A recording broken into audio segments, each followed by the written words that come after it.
Hello, welcome back to the Klman channel, and welcome back to another installment of the Tube Review. Yes, if you are a regular here on the channel, you know what it is, you know what it be, you know what to do, you know what this is all about. If you don't know what the series is, we review films, we review shows, things like that I have things to say about. They could be completely random, it could be something that came out yesterday, it could be something that came out literally 15 bajillion gazillion years ago. I don't know, it just depends on if I have things to say about them. And today's one is going to be another completely random out of pocket one, out of left field. I want to do a review of Ed Wood. Yes, Ed Wood, the 1995 Tim Burton film starring, well, who else would it possibly be? Johnny Depp. Tim Burton's favourite, human being that exists, I think. Yeah, this is a kind of dramatised biopic kind of thing, kind of feature, kind of film based on the life and times of everyone's favourite Hollywood director of all time, Ed Wood, as you may have guessed, because it's the name of the film. If you're not familiar with who Ed Wood is, you really should go and find out who Ed Wood is if you're a big film person. I think Ed Wood is a person that many people should know, because he's basically the Tommy Wiseau of his generation, of like the 1950s going up to the 1970s. I think is when his career came to a stop, but the work that he's most well known for is the 50s. Yeah, like I said, Tommy Wiseau of his generation. He's notorious for basically making films that are considered to be shit, like to the extent that they're like considered to be the worst films ever made. Particularly Plan 9 from Outer Space, I think, is the one that everyone knows about. That's the only Ed Wood film that I've actually seen. I want to watch other ones, like he's done ones like Klman and Bride of the Monster and stuff, but those are like his big films. But Plan 9 from Outer Space is probably his most iconic one, and they're famous for being pretty shoddily written, for the actors being pretty weird and having strange mannerisms and not acting very well, to the sets being hilariously bad, to the special effects being hilariously bad, to the editing being completely out of pocket, and strange and bizarre cuts and like stock footage a go-go, and stock footage that doesn't match with the scenery and what is being filmed at all. And just all the things, all the parts of the creative process behind making a film that would mean that it's not good, right? But they're considered so bad it's good films. I love Plan 9 from Outer Space. I think it's hilarious. I don't even call it a bad film, because I think even though it was made with a very certain idea in mind, as in like this would be a big epic science fiction dramatic horror thriller, it just turns out to be actually kind of like a funny little campy romp that's like taking itself a bit too seriously. It's a really good film. I highly recommend if you like films of that era, of the like Atomic Age 1950s black and white type beat. It's very good. And Ed Wood, yeah, we're talking about Ed Wood, aren't we? Ed Wood is, like I said, it's a biopic of Ed Wood's life while he's in the process of making these films that he's most renowned for, specifically Klman, Bride of the Monster and Plan 9 from Outer Space. So yeah, if you don't know about Ed Wood, if you don't know who he is, I think you should read up on him before you watch the film. I highly recommend that you do watch the film, by the way. Spoiler free review. It's really good. It's a really good film. I think the reason why I wanted to talk about it so much is because I think it hits home for people who are kind of in that vein of like people who are creatives, people who want to make things, people who want to explore creative media and like potentially make films and stuff like that, whether you're a writer or a director or an actor or a producer or anything. Any of these different kind of positions are involved with like making a production. I think this film kind of hits home for a lot of people like that, like for me in particular, because obviously like I enjoy all of that kind of stuff, and I like movies and I'm making films and I like making things and directing and writing and all that kind of stuff, writing scripts. So this is a very interesting film for that kind of crowd of people. It's a very entertaining biopic in general, because it's a very fascinating individual who is kind of anti-famous. It's one of these stories of a person who really just did not make it at all and was renowned for being, an idiot and a dumbass who didn't know what he was doing in life. And then he only really became famous posthumously later on down the line. There's still a lot of ridicule and stuff that get thrown to his side, but there's a lot, basically the consensus is for a lot of his films is that they couldn't even be considered bad because they're so bad that they're good. They kind of just transcend their badness kind of thing. Again, he's like the Tommy Wiseau's generation. Like The Room can be considered an awful film, but because it's so hilarious and amazingly terrible, it transcends what it means to be a bad film. It kind of defeats the conventions of what makes a bad film. Ed Wood falls into that category very well, and it's a very fascinating tale about his life and times and basically all the stops that he would go to in order to make a film. So there's a lot of, he's obviously kind of painted it to be the hero and the protagonist of the whole thing, and it's a very positive, upbeat kind of film. It's like, be a doer or not a don'ter, and don't let the naysayers get you down, and follow your dreams and make what you need to make, and that kind of thing, which is a philosophy that I do wholeheartedly agree with. You know what I mean? I think it's just a very warm film in that way. Obviously, it's a love and tribute to the man himself, this man that we can appreciate now for, I guess, all the wrong reasons. We can appreciate him for just being terrible at what he did, but the fruits of his labour can be appreciated in a different way, as opposed to how they were supposed to be appreciated, if that makes any sense. Certainly I feel that kind of way. And it's no bad thing to be remembered for, I guess, to be an anti-genius. I think that's pretty, I think it's harder to become an anti-genius than it is to be a genius, do you know what I mean? And I think Ed Wood kind of falls into that category, and this film highlights that. And obviously Tim Burton, throughout the whole film, has a massive respect and admiration for this man and his schlock, and it's felt all throughout the film, whether it's through the opening sequence to the music throughout, the big bombastic orchestral music that he uses in a lot of his stuff. The fact that it's all shot in black and white obviously is a big thing. Obviously it's from that era of black and white movies and stuff, but I think it makes sense that the whole film will be filmed in black and white, because that's how I guess he's remembered, because he didn't go on to do anything else really after that. All of his films were in that era.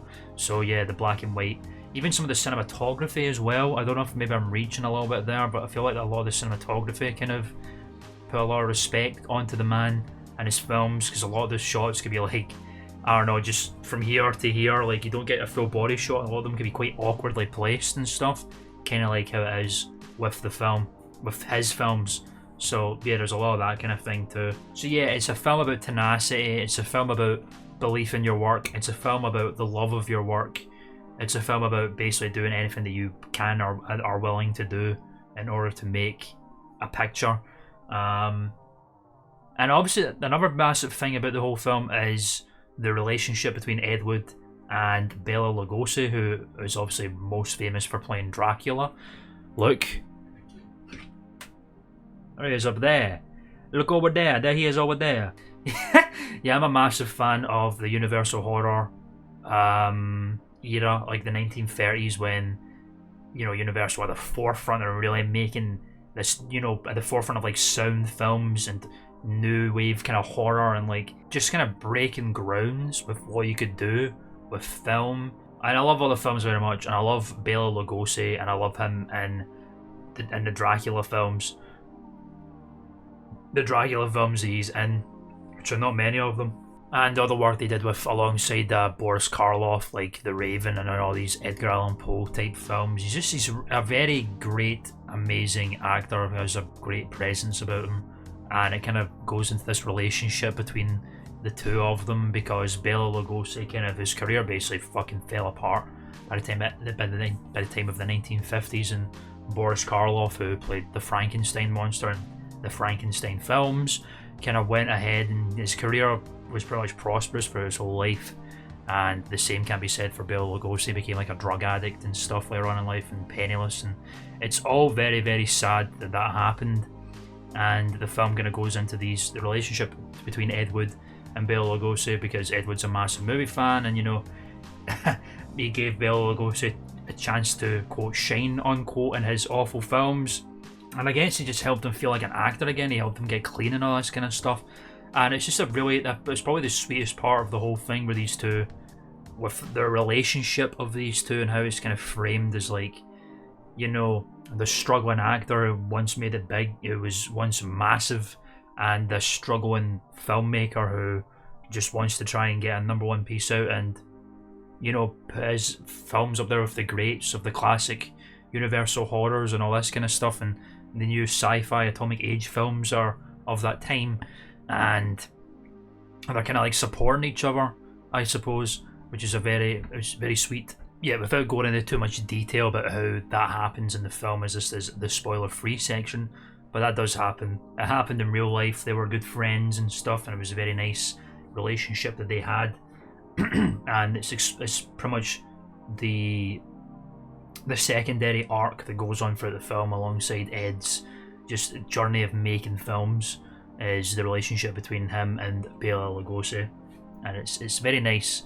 It's a very heartfelt, very sweet film, and it's a lot of lessons to be learned about the do's and the don'ts about making movies as well, about pursuing that as not even as a career, but just like something that you want to do, I guess. Like obviously Ed Wood wanted to make it massive, become this big Hollywood filmmaker. That didn't happen. I don't know, I guess because his films are just so lame, and I guess because they're films that you could probably just make yourself now if you had the space and the equipment and all that kind of stuff. It's a good vital kind of do's and don'ts of the filmmaking process, and now here's what you should avoid.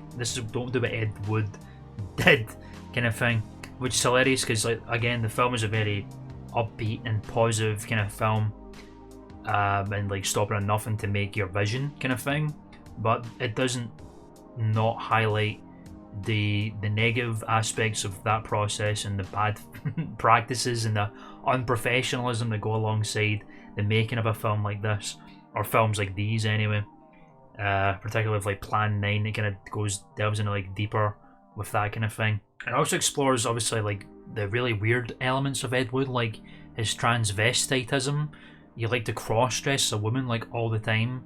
It was a big part of his career as well, like the film Glen or Glenda, which is supposed to be like a shock exploitation film about a man becoming a woman.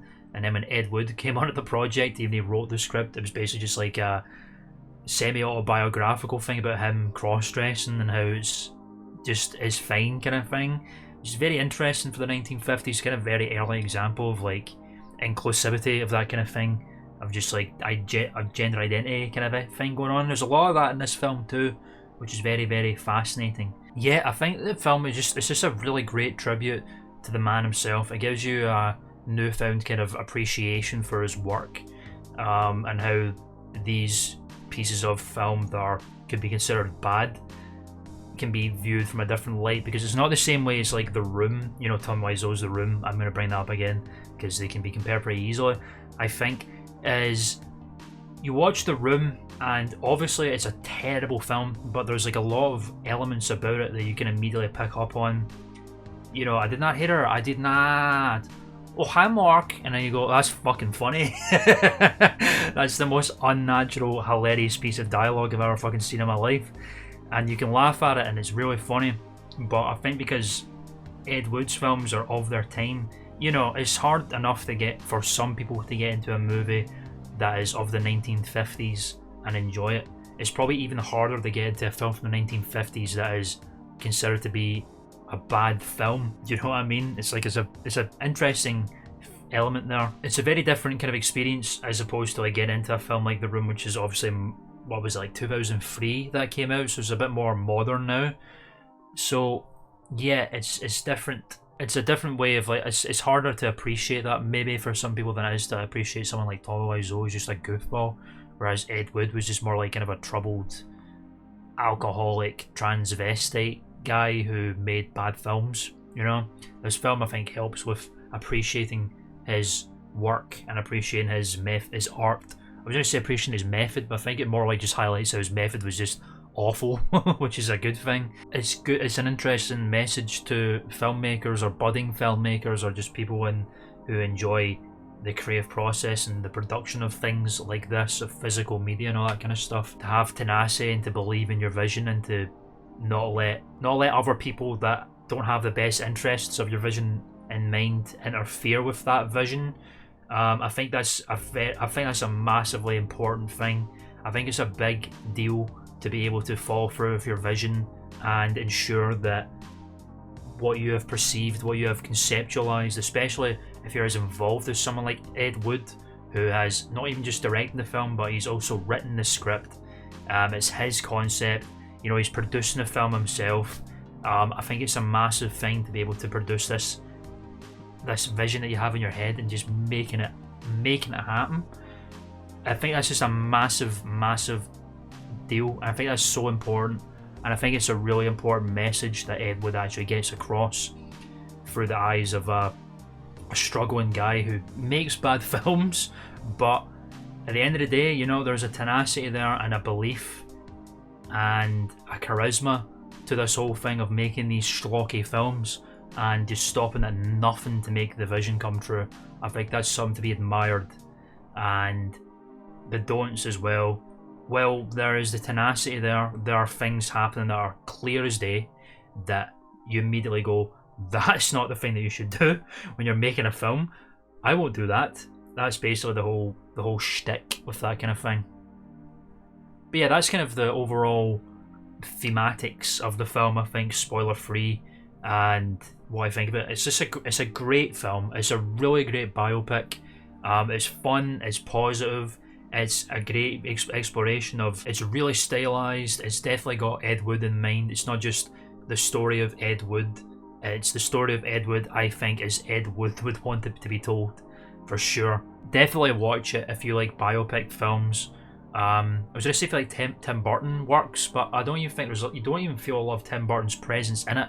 I really think he lets Ed Wood's kind of work take the forefront as opposed to his very, very obvious kind of directorial choices. Do you know what I mean? Like, even if you're watching a film like, you know, Batman, Michael Keaton's Batman, you kind of can figure that you're watching a Tim Burton film because of the music, and the set design is just all very dense and dark and busy, and there's just a lot going on the screen. Especially Batman Returns, for example. You can kind of know when you're watching a Tim Burton movie, but this one you wouldn't know, I don't think. But if you love biopics, if you love interesting kind of kooky characters that really existed, like Ed Wood, and you like the peek through of someone's like creative process and that kind of thing, this is the film for you. For spoilerific stuff, there's not much to say because obviously this is all documented stuff. This is Ed Wood's life that we're talking about. But I think the biggest thing, the most important aspect, is what it means to make a biopic or anything like this. You know, something that has documentary elements. This is actually something that I've wrote about a lot in university, like the makings of a docudrama and the importance of adhering to reality and real events while still being able to maintain the fact that this is a fictional piece, and understanding that and getting that across to the audience. I think it's a really important thing when you're making any kind of a documentary or docudrama piece, I suppose you'd call it, even for something like Ed Wood, because Ed Wood, the biggest problem with Ed Wood is probably because this is the fact that it's so heavily stylized and there's a lot of brevity in it and all this kind of thing. And I think it's just taking his rent from a lot of people that docudramas and biopics can just be made up. But I don't think that's the case at all, really. I think it's more important with stuff like docudramas and, you know, pieces of work, you know, I think it's more important for like docudramas of work that are kind of based on more realistic, serious events. Like I did an essay on, just a throwaway thing to give you an example, a docudrama about the Spanish flu in World War One, and you know the seriousness of that whole thing and the real people. Like I think the guy's name was Dr. James Niven, who was in Manchester at the time. He was a health officer in Manchester, tried to stop the flu from spreading so badly, and it's all based on real events. It makes perfectly clear from the beginning of the film that there are fictional characters in the film, but everything is based on real events, and it's all there basically just to drive these non-fictional events forward, and well nested within a fictional dramatized kind of film. You know what I mean? Realistic non-fiction events nested within a fictional narrative and drama, right? I think that's the most important thing is to have those two things, those two elements that make a biopic or a docudrama properly refined and stand away from each other.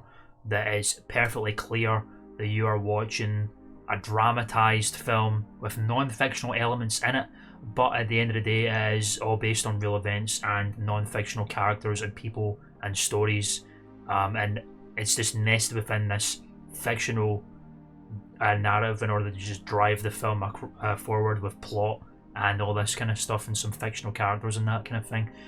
And Ed Wood it's kind of tricky with Ed Wood because it's obviously very, like I keep saying, it's highly stylized, even with just stuff like the way it's filmed and the cinematography and the black and white aspect and that kind of thing, and also just the really upbeat, happy element and positive tenacity of the whole thing.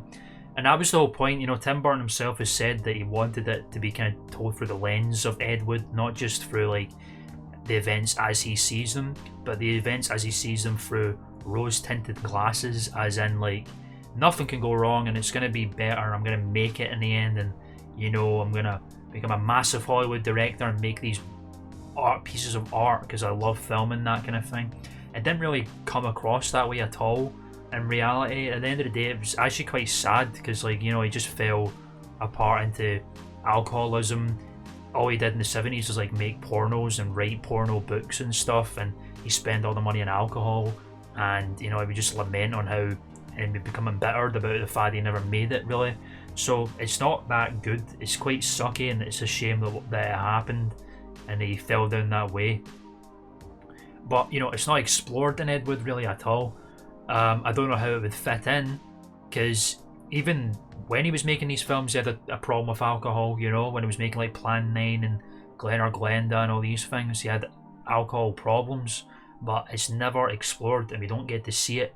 And I think it can give you the kind of a wrong idea of what Ed Wood is actually like, this plucky, charismatic kind of film director who's making art from his eyes. It wasn't really that way. I mean, it was that way in some cases, but there was a lot of darkness there too, and you don't really get to see that side of him in this film.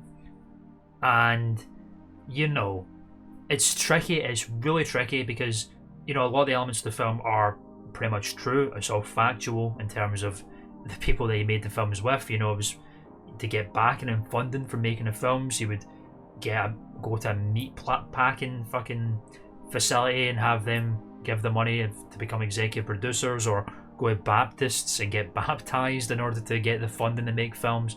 These are all true things and true elements. How he met the characters like the big wrestler guy Tor Johnson, who's in a lot of his films, and his friends and stuff, and like Criswell, this fake psychic guy who opens up a lot of his movies and stuff. Like a lot of these elements are here and there, and they're all mostly factual, the way how he produces films and stuff, but obviously there's a lot of elements that are dramatized and made up. There was a friend he had, the guy that Bill Murray plays, I think his name was, his nickname was Bunny, his name Bunny Breckinbridge, who was a very openly gay, flamboyant man in the 1950s, and a very interesting character, and he always had issues of gender identity even then, which is a big element of the film, obviously, with Glen and Glenda and all that. And he mentions in the film that he was going to have a sex change operation because he watched Glen or Glenda and he had an awakening. He was like, wow, maybe that's my problem, is I need to become a woman. Never happened in real life. He did want to become a woman, but he was never enthralled by Glen or Glenda or anything. It kind of gives this lens that, yeah, these films aren't very good, but through the eyes of Ed Wood's other kind of quirky characters around them, there's some meaning to them and there's some beauty to them, whereas it's not the case. It didn't happen in real life. Like, Bunny Breckinbridge didn't watch this semi-autobiographical film about a dude who cross-dresses and realizes, I need to become a woman. He just kind of he just kind of battled with that himself in real life and reality. So they kind of put these elements in that aren't quite true, but they're there to kind of drive this narrative along, that there's some beauty to these films that are being made, and it's just kind of not the case. What I mean? These things just didn't happen. I think these are things people just take as rent, but it's like, not everyone wants to look into the history of these people after they watch the film, so they might just think it's all real. It's such an important tightrope to walk, being able to understand, being able to blur the lines between reality and non-reality, and where do you weigh it up, what should take precedence over what kind of thing. And my philosophy with making films like these, docudramas and biopics, is you should follow reality to the letter as much as you possibly can, and if you're going to have brevity and there's going to be some fictional elements, it should be made clear as soon as possible to the audience so that they can understand that. I don't think it would be so wrong of Ed Wood to have opened up with "This is the life and times of the best worst director of all time. Some elements of this film are fictional, some events and the words are said, but the events are all based on reality and real people and that kind of thing." I don't think it's such a bad thing to open up with, you know. But again, it could be a stylistic choice on Tim Burton's part, as he said, but it's very tricky making choices like that with films like these are based on reality, making stylistic choices and taking liberties. It's just a slippery tightrope, man. And it's even stuff of like Bela Lugosi's family have said that in the film Bela Lugosi, you kind of have the idea when you look at him, he's a very suave and sophisticated Hungarian man who is very well spoken and articulated and filled with good manners and all this kind of stuff. But in the film, he swears like a fucking trooper. He owns these little dogs and stuff. He sleeps in a fucking coffin, and according to the family, it's not true. And I could believe that, And that's the kind of thing, like, especially with someone like Bela Lugosi, who's like a man, he's the guy who literally created the Dracula stereotype of the outfit to the I want to suck your blood and all this shit. That is him. That is Bela Lugosi. So, to take kind of like brevity and make some elements up with a man like that, you gotta be careful is all I'm saying. I personally don't have a problem with it. Well, maybe I do have a problem with it, I don't know. I think it's something that's worth mentioning at the very least, and it's something I think is very important when you're making a film like that that's based on reality. It's such an important tightrope to walk and understand what to have right and what to balance, in my opinion. So, does it ruin the film? Not at all. Does it help with the narrative of the film? Absolutely. But is it important to also stick with reality? I think so. And some things are dramatized because they can get boring. I get that. But it's also important just to know, like, you wouldn't make the film about the person if it wasn't an exciting story in the first place. And Ed Wood's a very exciting man with a very exciting story of producing these terrible films, and it speaks for itself. And the production of these films are mostly true as well. You can disclose this information at the beginning of the film, is all I'm saying. Did that with the Spanish flu? I think it's a very important element of any kind of film based in reality. But yeah, like I said, it's obviously through the lens of Ed Wood, and I think it nails that pretty well. Especially with the opening sequence of this like fake kind of set, this like dollhouse kind of set and that kind of thing, which you used to do with like making little sets of Hollywood and little shitty UFOs flying alongside it and stuff. I think it's really cool. The opening sequence is really great. And the music's very great. It's all very Ed Wood-esque. And I think it's a really beautiful thing to see bits like Ed Wood watching people acting out his films and like mouthing the dialogue. Like, man, they're making this happen and stuff. And, especially the scene where he comes to the epiphany that he just needs to make his vision come true with Plan 9. And all these bits are just happening and he's just the close-up of his face and the explosions going off around him and stuff. I can relate with that, with like making stuff when I made my short film, and you're getting to see these amazing actors like enacting these characters that you've conceptualized and they're bringing them to life. It's a real feeling, and Ed Wood encapsulates that really well. I think really fucking well. Yeah, it's definitely really great, especially like the shitty elements of his filmmaking process. Like, he constantly films something one take, Wally, and then he says, "Cut, that's perfect," doesn't film anything else, and it emphasizes that these are pretty terrible disciplines, and these are probably the things that make up why these films aren't very good. And he just rushes everything. It's very kind of an unprofessional thing. He just wants to get these things out as fast as possible, and he's not got time to think about what could be making this better. And if there's an issue on the set, fucking quickly just think of something and just film it. Yeah, so there's like a lot of do nots as well. Even if it's like all under a positive, heartfelt lens, it does show you the reasons why these films aren't very good, and it's because Ed Wood's discipline as a director and a filmmaker were lacking in a lot of places, and it's important they show that instead of just making him out to be like a misunderstood genius, which in ways he is, but it's more he's a misunderstood genius because he had ideas that were not even that bad. Like the story for Plan 9 for Outer Space is a good idea of its time, I think, you know, extraterrestrials raising the dead on Earth in order to send them a message and kind of thing, you know, that's a very layman's terms explanation, but yeah, in that way I can get it, but he's not a misunderstood genius in that he was making great films, that he wasn't good at what he did. That's the point. He just wasn't very good at what he did, and it does show that, and I think that's a very important thing to highlight, and it's good. And like I said, it shows you that through the way the film goes on. There's a lot of elements of Ed Wood in there, from the cinematography to the way some people are framed on the camera, to even like cross dissolves and stuff. There's a lot of that kind of stuff going on. Yeah, that's kind of it. That's my thoughts. Am I rating? I've not even rated it yet. Just my thoughts so far of Tim Burton's Ed Wood, a very fascinating biopic of a very fascinating man who I like Ed Wood, you know what I mean? I like his films. I like his schlock, you know, it's good funny stuff. I'd love to make a film like it, you know, but that's the thing as well. How do you walk in a film with the intention of making a film bad? It doesn't come out the same way as opposed to what Ed Wood was doing when he thought he was making genius work that came out bad. It's a very different thing, so I don't know. Can you recreate Ed Wood's work like that? I don't know, man. And it's also a love and tribute to Bela Lugosi as well. Phenomenal actor. I think it really shows some great bits where he's acting in these awful films with the awful dialogue, but his acting is what lifts it. Like his last bit of dialogue before he passed away, because the last film he was ever in was Plan 9 from Outer Space as stock footage. There's a really great scene in Plan 9 where a woman's getting chased by all the zombies and Bela Lugosi's there, but he's being played by a stand-in guy. One of the most hilarious things is literally, I think, Ed Wood's wife's chiropractor that he thought kind of looked like Bela Lugosi if he covered his face, so he walks around like this sort of thing.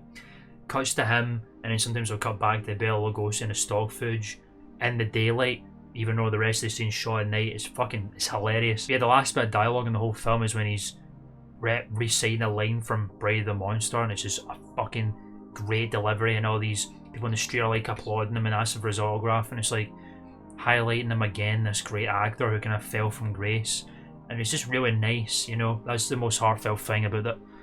But the film, I think, is Bela Lugosi's journey, and yeah, it's just sad, man.